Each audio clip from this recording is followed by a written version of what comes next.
Welcome everybody to RTL Sports Talk. I'm your host Billy Graham Hefe Haddon in the driver's seat today. Got my main man Michael Buck Nasty riding shotgun. How you doing today? Man, it's still good to be in the shotgun seat, man. It's got it nice and reclined back, feet up, and it's just this rainy day, man. It's got me down. It's got me tired, but I got my KC hat on. You know, baseball season's right around the corner. I got I got just got seen to get excited Hey, I was on Instagram and I just seen something about the Royals. I don't even know why they had that in one of my recommended. because I Definitely don't I follow actually any tagged Royals. you in that because I said, hey, Oh, that's probably this why. is the Yeah, best that time of season. that is why. That's probably why they keep sending me that crap. Um, but Surprise, anyways, Arizona, man. Surprise, Arizona. yeah, let's go ahead and get this show started. We want to thank you guys for having you tune into the podcast. The way you continue to download the podcast, leave us a rating, 5 stars preferably. If not, we're probably gonna call you a hater. But let's get into the show. LeBron James, youngest player to reach 32,000 points. He's moved into fifth all time on the NBA scoring list, about 280 some points behind Michael Jordan for fourth place. How impressive is this? You know what, Billy? I don't think it is that impressive, to be honest, because he did come out of uh he did come into the NBA right out of high school. So he is breaking all these things about him being like he is the youngest player to do this. He's the youngest player to do that. But in some instances, he's been playing three or four 3 or 4 seasons longer than Michael Jordan or Kobe Bryant. Or not Kobe Bryant, but like MJ. So it is hard for me to really be impressed by this feat, by him being the youngest player to score. I believe it's 30,000 points, which got him into fifth place. It's 30,008 or something like that, if I'm not mistaken. I mean, 32. 32,000, yes. So like Uh-huh. either way, like, yes, it is very very impressive that he is in fifth scoring time, but him being the youngest player, it's really not what it's cracked up to be. It is kind of misleading information because he's what, his 17th year in the NBA, 16th year. So it's really not impressive for him to be the youngest.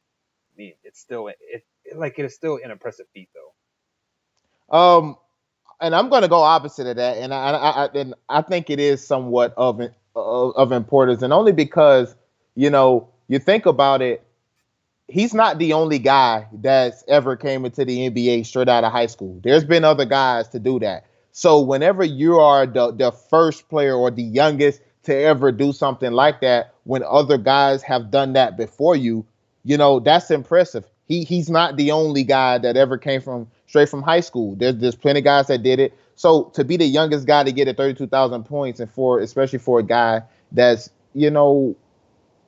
really not really known as a scorer. LeBron takes about, maybe 15, 16 shots per game. You know, he's not a high volume shooter, which tells you he's being efficient. The shots right around the bucket. Now in his later years, he's starting to kind of come out a little bit more. He's starting to shoot a little bit more threes, but that just shows you the efficiency that he's had, and then to be among that list, and almost, by the end of this month, he would have been unpassed Jordan for fourth place, and working on Kobe for third. So I think is definitely an impressive feat. I mean, like, I hear what you're saying. How like other play or like other people have come straight out of high school, but the other person ahead of him, you spoke of Kobe. He did come right out of high school as well, and he played what, 18 years in the NBA. Yeah, 18, 19 or something like Yeah. that. So him and LeBron are pretty much right on track. And the only notable name I can think of a person coming right out of high school is Kevin Garnett. Yeah. Uh and what he seemed to kind of have his career cut short, kind of, maybe. Like, I feel like he only played like 14 years. Uh, Who? Kevin Garnett. No, KG played about 18 years.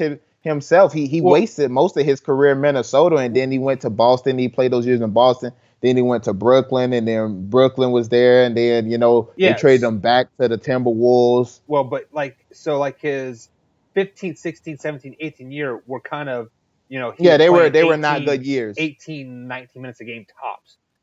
Maybe if he got lucky, he gotten 10 points per game. So like all this age talk, I think we kind of need to throw that out and just kind of do season talk. Like, hey, he played 17 seasons. He got to this point total the fastest by playing X amount of seasons, not by age. Mhm. Because like now, like we're going to go into Zion here next. He had to come into the NBA a year after all, just like all these guys. So he can average the same amount of points as Kobe or LBJ, and you know he still won't be the youngest player because he had to abide by the Well, new NBA rules. yeah, but I disagree with that, Mike. I mean, you think of the score that Kevin Durant is. He came in the league 1 year after LeBron, but scores at a insane clip. I think a guy like Kevin Durant has every chance to catch a LeBron.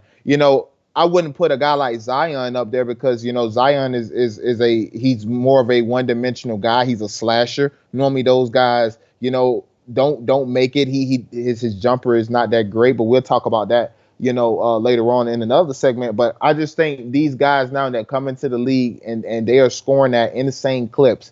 Is who is not out the realm of possibility that any of these guys can come in and get buckets. So it's impressive because when you're like I say, when you're the youngest or you're the first to do anything, that's impressive. I mean, I definitely hear what you're saying, and And for a guy that mostly shoot twos. right, you're right, very true. But and the only reason why I brought up Zion because he was kind of on that just like on my mind because we were talking about him as of right now. Actually, so Jalen Rose has come out and said, Zion is not going to be a MVP caliber type of player in the NBA. Do you agree with this at all? Yeah, I do. I can understand the hype for Zion Williamson. Nobody can stop this guy in college basketball. Nobody is strong enough to do that. Nobody is fast enough to do that. But in the NBA, the NBA have a way of calming you down, and these teams are gonna push you to do stuff that you don't want to do. Zion Williamson does not want to shoot the basketball, and if he doesn't develop a jumper, team he's going to be very one dimensional. And I get it, he's strong, he's powerful, but guys in the NBA are just as big, just as strong, and just as powerful. They're just as fast as Zion. Um, do Will he be a pretty good NBA player? Yeah, I think I kind of equate him of being somebody like a Zach LaVine, a guy who's really known as a true slasher, can shoot it a tad bit, but not that great. Zion is also not a good defender. He plays with his hands a lot. He's going to get called for a lot of fouls, but I think it works in college basketball because nobody is on his level. So yeah, I definitely agree with the statement. Yeah, and I mean, and I kind of want to ask the question: are we saying like he will never win a MVP award, or won't, or he won't win two or three or four or five No, like he's MVP not players? he's not an MVP type caliber player. So as of right now, seeing what I've seen from Zion, I have to go with everything of like what you said. I agree with you 100%. Simply because I think there will be other players out there that will be uh, better suited for that MVP OP award. You have a player like I don't know, just like these younger generation guys. Trying to think of a name here. You have De'Aaron Fox from the Kings. At some point, he is very well going to be top player in the NBA. And I just think there are so much young talent in the NBA that Zion is kind of going to get shuffled away. And yes, he is going to be a very solid player, and lead his team to the playoffs, maybe a couple of championships. But he will I just doubt. I don't even. I wouldn't even say championships. I think that's a stretch. To say championships. Maybe he can lead them to the playoffs. He will be going to an Eastern Conference team, either the Cavs or the Knicks. Maybe he goes out west but especially if he goes out west to a Memphis team or a Sacramento team, maybe that Sacramento team gets over the hump because they have so many young stars that you mentioned, De'Aaron Fox. They have Buddy Hield. Maybe adding Marvin Bagley. They have one of the other guys that come from Duke. So maybe adding a Zion to that Kings team. Yeah, maybe they can get out and run with some teams in the West. But I think playoffs, yeah, I could see that. Championships, I think that's a stretch. So I guess the question kind of arises here. Like, if you do not think Zion will be an MVP caliber type of player, do you think he's like the number one overall pick? Like, shouldn't you go somewhere else, like a RJ Barrett, or the dude from the guy that's making all those highlight dunks, or so, Yeah, uh, yeah, the I jaw can't guy. remember. Yeah, Yeah, right. uh-huh. Like, I feel like if you are a number one overall pick, you have to have that MVP caliber. Like, I'm going to lead my team to a championship type of like guy. And if Zion isn't that guy, do you think he's really worth a number one overall pick? Well, no, I don't think he's worth the number one overall pick. But he has so much hype right now that you have no choice but to draft him number one overall. Draft not drafting Zion number one. You will have people. You'll be the talk of every media outlet. He has so much hype. What he's doing and what he's doing in college basketball. He's really the most dominant guy in college basketball right now, which is going to help him go number one. But just looking at his skill set, just the way he plays the game, I think there are guys better. To me, I would take Bobo. Bobo will be a better pick than Zion. Zion is fast, he can dunk, but there's plenty of guys that's fast and that can dunk in the NBA. What Bobo has is uncoachable. Man, this guy is 7'6", can shoot the three, can shoot the mid range, can dunk, he can play defense, obviously because he's so long. Why wouldn't you go with a guy like that? Who can do it all. RJ Barrett is a better candidate than Zion Williamson. He has he has it all. He can put the ball on the floor. He can shoot the mid range. He can shoot the three. He plays better defense than Zion. I think his game translate better with other guys because he can space out the floor. So, I mean, people are going to pick Zion because of what he's doing, the flash. We've been seeing him since he was like 13 years old. It's the hype. Right. I don't think he's worth the hype of a number one pick because he will not change your franchise. So, do you think by the way these NBA players, ex-NBA players like Jalen Rose, that are kind of starting to talk down on him, do you think that'll kind of lower his stock? Because, like, if I am a GM or a owner and I'm getting ready to spend lots of money on a number one overall pick, I kind of hear what other people are like saying, and I start to take a second look. I'm like, hey, all I really see him do is fast break dunked, and he goes down to the block. So if I'm needing a guy to shoot a 16-foot jump shot, he's probably not the guy. So I might kind of reevaluate that situation. Like, what are your thoughts on that? I wouldn't. I don't think these GMs. I don't think they really pay attention to the media and the way that they talk about the way that they talk about players, unless it's something that that the player did wrong. These guys are on TV to form their own opinion, about a player or a situation or a game.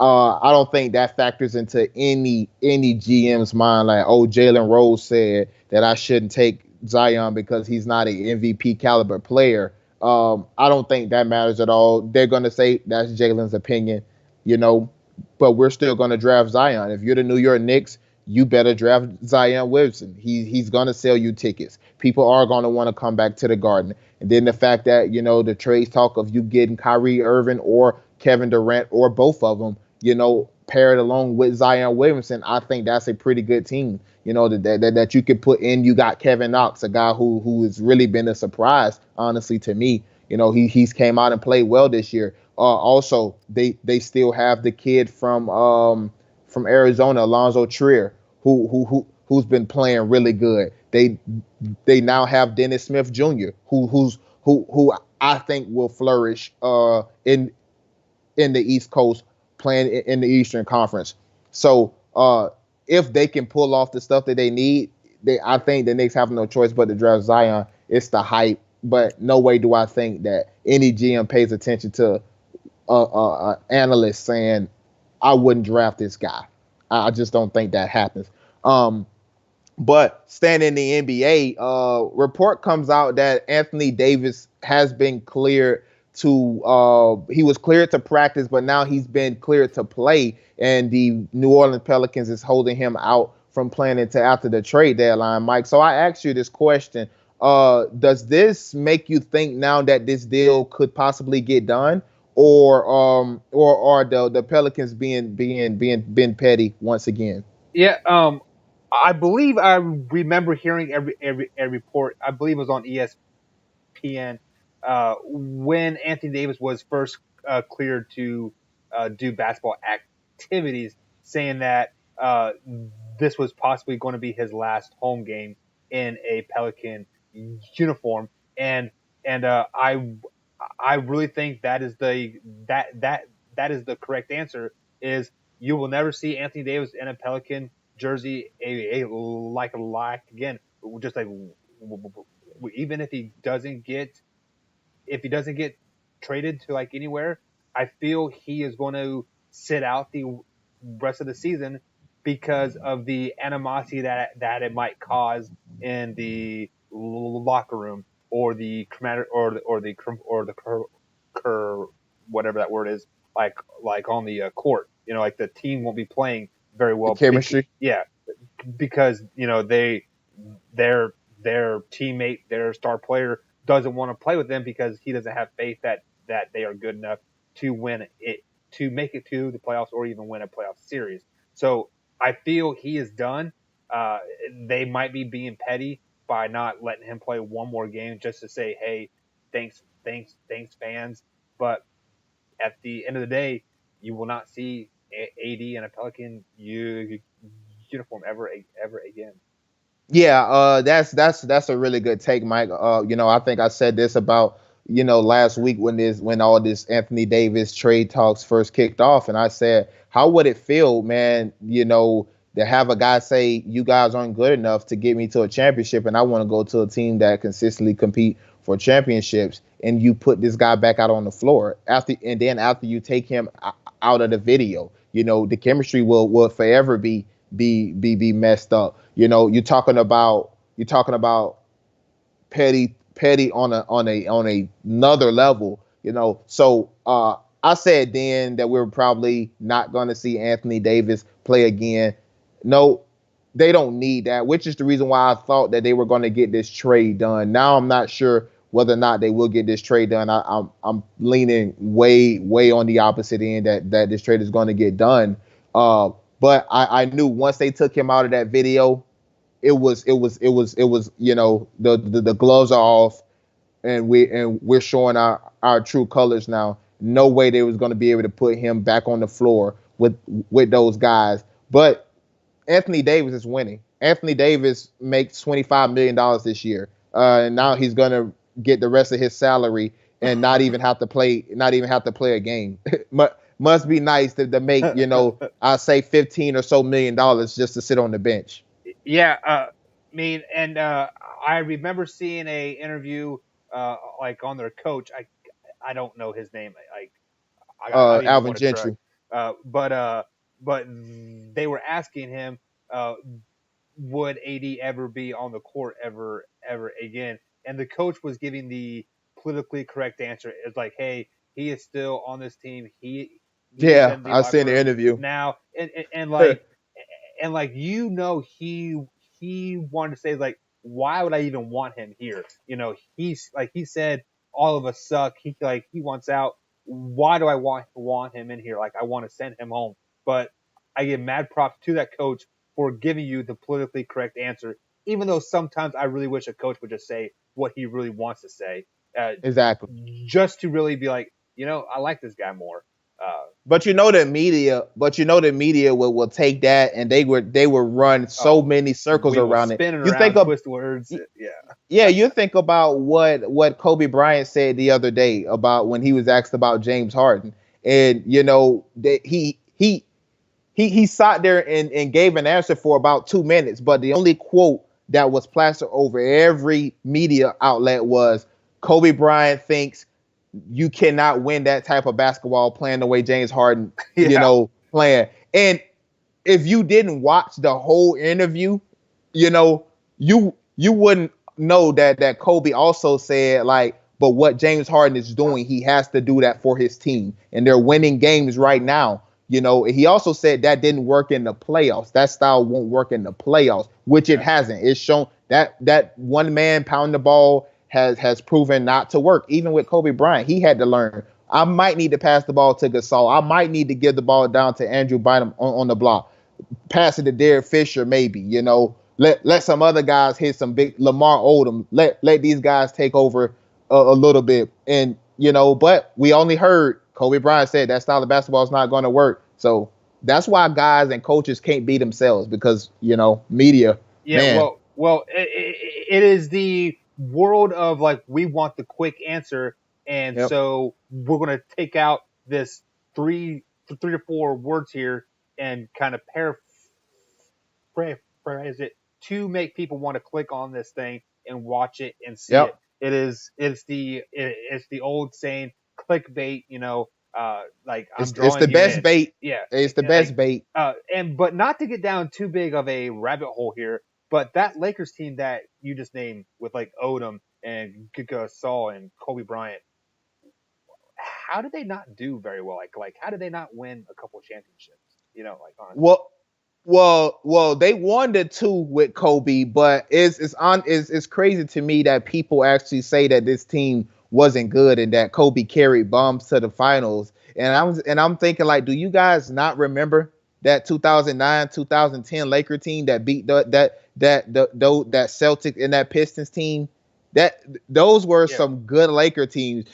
People talk about Andrew Bynum, but that's post Andrew Bynum. When he was playing for the Lakers, Andrew Bynum was at least top 3 or 4 center in the entire NBA. Yeah. Lamar Odom, obviously, he won Sixth Man of the Year. That tells you how good he was. They had a very solid squad. Yes, Marc Gasol was a really good player. They had Shannon Brown on that team. They had Trevor Ariza when Trevor Ariza was young and athletic, and they that team was so talented, and people talk like it wasn't a good team. This was really before the super teams. So yeah, but that Well, if you really sit back and think about it, all of those players were young and kind of in their prime still. The only yes, old person was Kobe on that team, and yes. and he was still pretty darn good. In So terms of NBA years, he was the old one, right, but he yeah, was still young relatively yeah, to exactly. age. So I mean, like you can kind of put a asterisk by them saying, hey, this is the first super team because they had 3 or 4 All Stars if I'm not mistaken. Well, I wouldn't call them a super team. Those guys were lower level. This was before Gasol reached the Gasol portion, but he was still really good. Well, like I believe his last year there, he was ranked one of the top players in the NBA, like at his position. Well, Gasol is definitely one of the top power forwards to play the game, but I don't think at that time, that 2009 2010 season when they went back to back, I don't think that he was at that level of superstardom Right. yet, You're but right. he was really peaking. Mm-hmm. And did you happen to see that he's on the trade block to maybe go to the I believe it's the Bucks. Yeah, Marc Gasol. Yeah, For sure, yeah. And Mike Conley has been rumored. Um, just a little trade news, if we can, before we segue into our next yeah. topic. Go ahead, man. Reggie Bullock also is going to be a Laker soon. The Lakers are going to trade Mikhailo or Civi to the Detroit Pistons or wherever Reggie Bullock is at, and Reggie Bullock is going to be a Laker since they have backed out of the Anthony Davis trade talk because it's quite honestly, Mike, it's quite crazy that nobody else has bid for Anthony Davis in 2 weeks, but the Lakers keep having to up their offer every single time for They're what? fighting with So themselves at yeah, like if I want to quote some social media people, they keep punching themselves in the mouth. But yeah, speaking of punching yourselves in the mouth, it is Wednesday, Mr. Grand Hefe, yes, sir. and we have this little segment called Over the Hump. We have a couple things that I'm going to ask you. Are they going to go over the hump, or are they going to fall back? Are you going to make it to Friday, or are you going to fall back and be on Monday, Yeah. Monday again? And we're going to stay right there in the association. With the AD trades talk starting to calm down with LA, do you think this current LA team that is rostered as is, do they get over the hump and they get back into their playoff form, or do they start tanking for the rest of the season for a good pick? No, no team with a LeBron James is tanking. That's not what you brought LeBron James there for, which is the reason why they are willing to get rid of everybody to get Anthony Davis because you have LeBron. They definitely going to get over the hump. I don't see LeBron James missing the playoffs no matter what conference he in. He will get them back to probably around that fourth or fifth seed. If you remember before he got hurt, well, when he got hurt on Christmas Day, they were sitting in that fourth spot and was really only 2 games out of first place because it was really a log jam Yeah. between everybody up at the top. So I don't see a LeBron James team missing the playoffs. I definitely think they get over the hump. Yeah, and I believe right around that Christmas time was when the Warriors were at their lowest point as Yes. well. I think they may have dropped down to the fifth seed at some point, like in their little 3 or 4 game skid that they had there. But Mm-hmm. I am definitely with you on this. They do get over the hump. I still think even with the current roster that they have constructed, addition of nobody like at all or losing anybody, I still think they make it out of the first round of the playoffs a lot as well. Just Yeah, I long, think they get out the first round. just as long as they don't face a Golden State team in the second round, they might even make it to the finals in that Yeah, that's been my main point for the Lakers this whole entire season.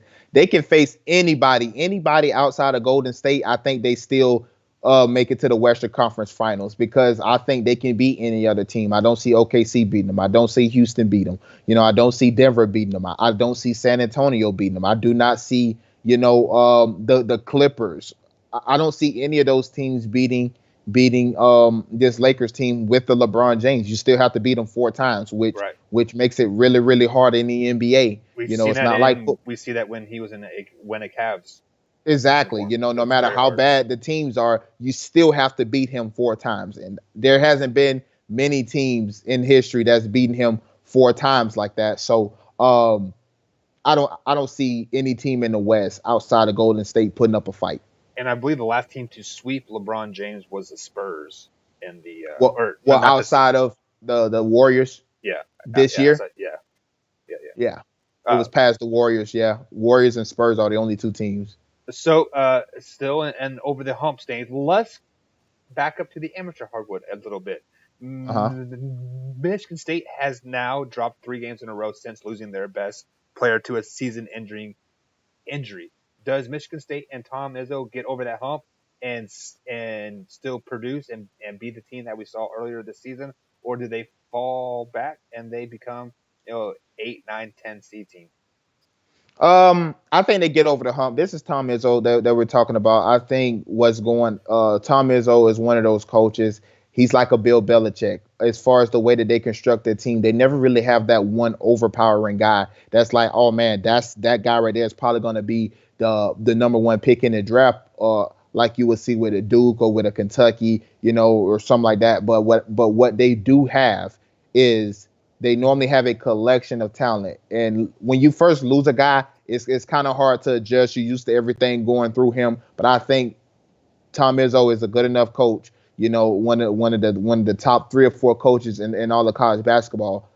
He's going to pull those guys together, and they will get over the hump. I think they're finished strong.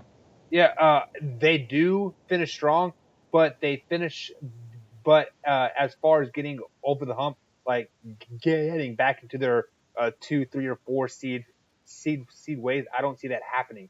I see them becoming a 7, 8, or even a 9 seed in the NCAA tournament. But if you remember in past history, this is when Tom Izzo is at his best. When you don't expect a whole lot from them, and then they are a 12th seed and they're in the Final Four playing a Gonzaga team to the final final play, and they lose by a point. So they will get over the hump, but they will not be a 2, 3, or 4 seed like they are projected as of right now. And I think the lowest they fall, Mike, is to a 6 seed. I think right now at best they're going to be a 4 seed. At worst they're going to be a 6. They may slip to that 7, but I don't see it. Tom Izzo, he will have these guys ready, being that they don't necessarily, like I said, Mike, have to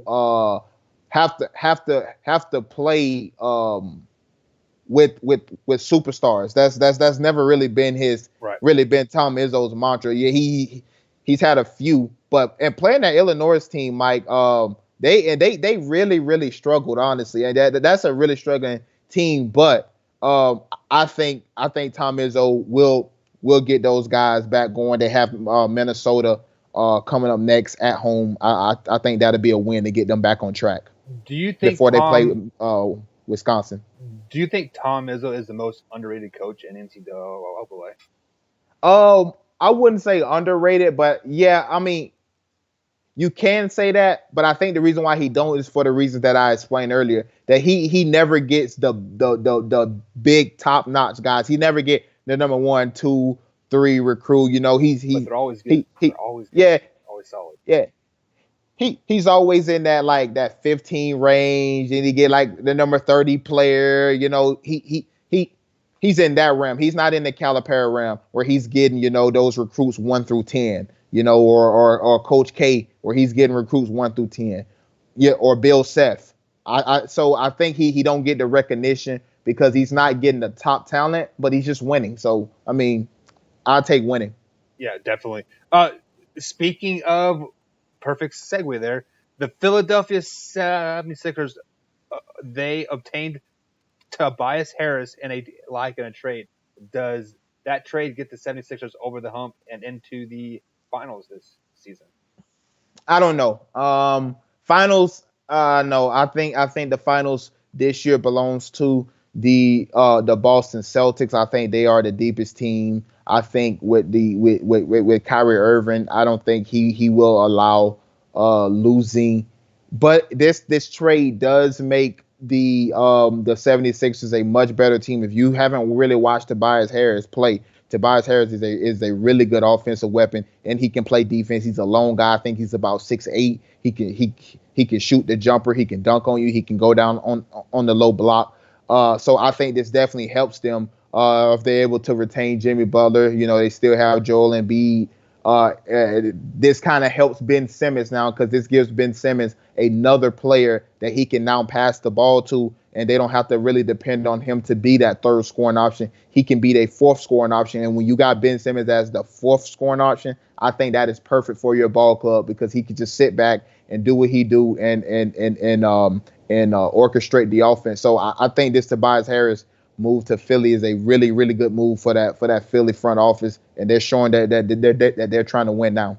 It is a good move for the future, but it does not help them this year or get over the hump or to even make it to the Eastern Conference Finals because you have a That's why I Toronto think you're Raptors wrong team.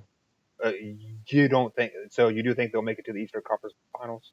Yeah, before this trade, I had the Boston Celtics playing the Toronto Raptors in the Eastern Conference Finals with the Boston Celtics moving on. I've been going back and forth on which team actually won, the Raptors or the Boston Celtics. But I think with this trade with that Philly made with Tobias Harris, I think now this goes Philly and Boston, because now if you look at last year's playoff, Philly just didn't have a guy that could take over the game. Right. They just didn't have it. These guys was young. They was inexperienced. Tobias Harris has playoff experience. Jimmy Butler, we know he's not scared to take and make big shots. So I think this year is going to be a tad bit different. I still think Boston edges them out because I just believe in Kyrie and what he can do in those guys.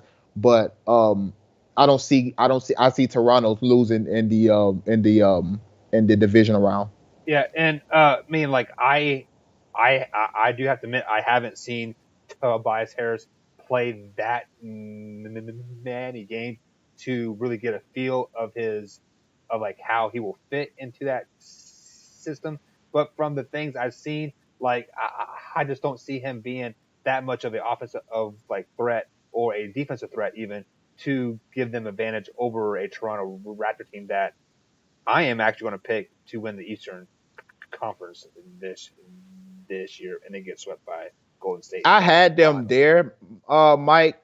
I did. I had Toronto there at the beginning of the season. I'm like, man, this Kawhi Leonard trade And they is looked going to really be good perfect early in for the them. season. Oh, and they still look good. You know, they're sitting in the second seed in the East. You know, with a lot of basketball left to play. But I just think, you know, I don't know how long um Kawhi Leonard can drag this team along. You know, with the rumors of Kyle Lowry probably being shipped off, they they now know that they are in rebuild mode because Kawhi Leonard will not re-sign there. But this Tobias Harris guy, you know, he's averaging 21 a game playing for the Clippers. You know, could he do that playing for the Sixers? I definitely think so. You know, he's getting 8 rebounds per game. I think this really helps them and give them another lone defender, wing defender,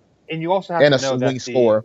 the LA team is not that bad a team either. They are, I want to say they're in the eighth seed right now, but they're looking, like they're only a game behind the fifth seed, even Yeah, if I'm but they're not trying to mistaken. get Kawhi Leonard, so they're trying to make room. That's why they shipped off him, the big guy, I forgot his name, you know, Yeah. and they shipped off some draft picks. They're trying to move cap space so they can be able to get Kawhi Leonard in a second max player. So there's been rumored Jimmy Butler also might want to dibble and dabble in that LA market playing for the Clippers. So they're trying to make room that they're trying to make room for the Kawhi trade and to bring another superstar, maybe a Jimmy Butler over. So I want to throw a surprise question at you.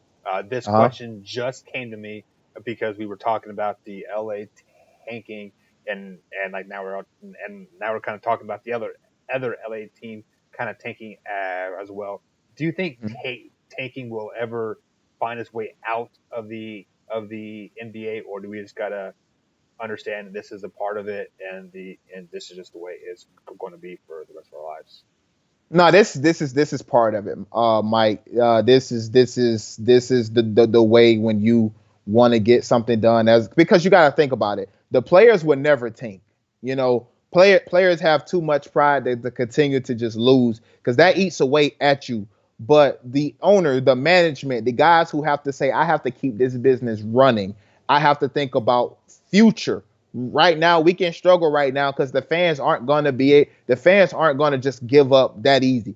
But I have to think about the future, and that's why you see DeAndre Jordan's buyout and all this other Wesley Matthews buyout. They just trading for guys that they're gonna eventually release anyways. So tanking, I think, will always be a part of sports. I don't ever see this going anywhere. Guys got they have to do what they have to do to get the players that they want, and that's the way that they see fit because that's really the only way. I mean, and I do understand tanking does happen in like every sport, But I feel like NBA, it is so freaking obvious because the Philadelphia 76ers were so bad for so long. Like there Yep. were times where they got 2 or 3 wins in like, in a 45 game span or something. It was something ridiculous. Like they'd It was lost, bad. like, yeah, they were losing like 36, 37 games in a row. And The then league had to step in. yeah, it just, so, like as a fan, try not to make it as obvious that you're tanking, like trading off all your good players, Mhm. and then playing these G League players that you never heard of. It just is so, like, I don't know. It's just, it is something as a It's casual fan. aggravating. Like me, because like even if you look at in the NFL, we actually talked about this when Oakland, they were, I believe they were projected to be the first overall pick, and then they beat, who they beat. Cleveland was their first win. Yeah, and like, we're like, why are you beating the Cleveland Browns? You should be trying to lose, and just so, I mean, like, I think in the NFL it is a lot harder to like tank, because you do have 11 And the guys. pool is a lot bigger. And the Right. pool is a lot bigger of players, Mike. And I think that's why you see it more often in the NBA. And also because of the stupid rules that the NBA have. Instead of the worst team getting the lottery, I mean, instead of the worst team getting the first pick, they just get ping pong balls. That's all they get. Like, Yeah. I don't care about some freaking ping pong balls. And in the NFL, normally, unless you traded away your first round pick years ago, when you're the worst team, you get the first pick. So normally you don't really see it a lot in football, because too, Mike, the pool of players is so much larger. There's so many more good players because obviously, There's a lot there's a more players. Yeah. 53 man roster. Yeah. So, and you got to pick guys for your practice squad. And the NBA, there's only 2 rounds. There's 60 guys and that's it.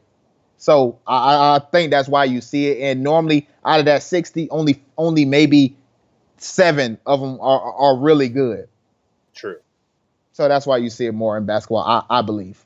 All right, guys. So that is it for today's show. As always, Mr. Grand Hefe, you are the best host in the world, the best co-host, and you guys go ahead and follow us on the iTunes, uh, iHeartRadio, Spotify, Google Podcast, Castbox, etc. Go ahead and give us a follow, give us a ranking as well. We're also on YouTube.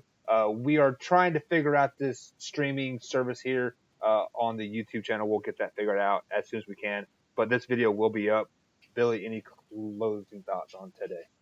Yeah, Mike. I had a few things that's been bothering me, and I want to get your thoughts on it. If you haven't noticed, or you haven't seen DeAndre Francois, I had 2 things that I wanted to end the show with today. Uh, and I may get to both, but DeAndre Francois, obviously, he was released from the Florida State football team about 3 days ago. Alleged domestic violence thing. And I haven't read the report, but before the show, I was just sitting there and I was like, let me read this DeAndre Francois thing. What's going on? And then it was supposedly the girlfriend. She comes back and she say her Instagram was hacked. There was a video that was put on her Instagram from DeAndre Francois saying that he was hitting her and all this other stuff. And then Florida State just released him from the football team. Willie Taggart, we're not even going to do any investigation on it. Yesterday, I believe it was, she puts up an apology and says her Instagram was hacked and that the video that was put up was her hitting him and her throwing things. And now this man, his life is ruined. His life is ruined. He got kicked off the football team. Now he's going to try to have to go find somewhere in a Division II somewhere for something that apparently he didn't even do because it was all you. And now this man, and your apology is sorry to him and his family. That Billy, this I this covered this exact same thing on Just for Clicks yesterday. I saw this on my Facebook feed and I flipped a brick, man, because like every bone in my body was so mad because I thought of the Kareem Hunt thing where like this girl spit in his face and then he like he's a He man. retaliates. Like, He retaliates. Right. And then you think of the who was Ray the Rice. well, that's kind of a weird No, situation. no, Mike, it's not. Even if you look at the Ray Rice situation, if you look at the whole video, if you I've never seen the whole video. Like I refuse to okay, watch so it. Yeah. the whole video is they only show you just the elevator portion, Yeah, Mike. right. You know, but She was beating him before they got in the elevator. That's all the way up Yeah. to the elevator, and then when he retaliates, oh, now it's such a bad thing, and nobody ridicules the woman. This happened for a Florida State quarterback a few years ago, John Franklin III, who then had to go to a community college, but now he's on Auburn's roster. Where he's clearly seen just trying to get to the bar. The bar is crowded. He just trying to get to the bar. She's sitting at the bar, and you can see him just like try to squeeze through to get up to the bar, and she starts to try to kick him and punch him. Now he stopped her the first time, he let her go. She did it again, and he hit her, and then everybody ridicules him. And it's like, why is the women never a problem in these situations? That is only the man, and it's like I don't get it, Mike. And when you ruin somebody's life, Mike. And there is a rapper that just happened to. I think it's little Pow Wow, if I'm not mistaken. You see pictures of him. His face is scratched. Face is scratched. He has black eye, and this woman has nothing on him, but they both get like arrested for it. Like it's the way it's the way things happen. And one more quick thing, Mike, before we get out here, I just wanted to go over that because that really aggravates me, man. When you are ruining people's lives, for whatever, But another thing is this LeBron situation from last night. I see a lot of pictures going up. People are talking about, this is how LeBron is. He needs to be a better leader. He needs to do this.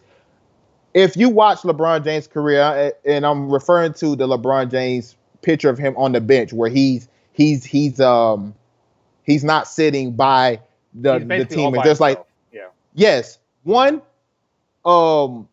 people was getting up to check into the games, so those seats were about to be filled once the guys come off the court. Right. Two, if you know LeBron, for any team he's ever been on, he always sits at the end of the bench. He grabs this little cushion for his back, or he either lays on the floor or he sits to the end of the bench with his little cushion. Why does everybody always try to tear this man down for everything he does? Oh, Jordan would have never done that. Kobe wouldn't have never done that. He wouldn't have never.